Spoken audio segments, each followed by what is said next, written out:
আসসালামু আলাইকুম। 18তম শিক্ষক নিবন্ধন প্রিলির ফল প্রকাশ নিয়ে যা জানা গেল। দৈনিক শিক্ষা.com 12 মে 2024।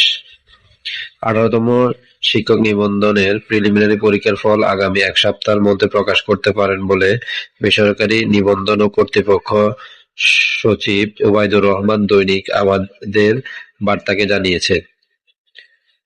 এনটিআরসির একাধিক কর্মকর্তা বলেন, শিক্ষক নিবন্ধনের নীতিমালা অনুযায়ী প্রিলিমিনারি পরীক্ষা গ্রহণের 1 মাসের মধ্যে ফল প্রকাশ করতে হয়। সেভাবে ফলাফল তৈরির সাথে সংশ্লিষ্টদের নির্দেশনা দেওয়া হয়েছিল। এর আগে গত 15 মার্চ 18তম শিক্ষক নিবন্ধনের স্কুল পর্যায়ে প্রিলিমিনারি পরীক্ষা অনুষ্ঠিত হয়।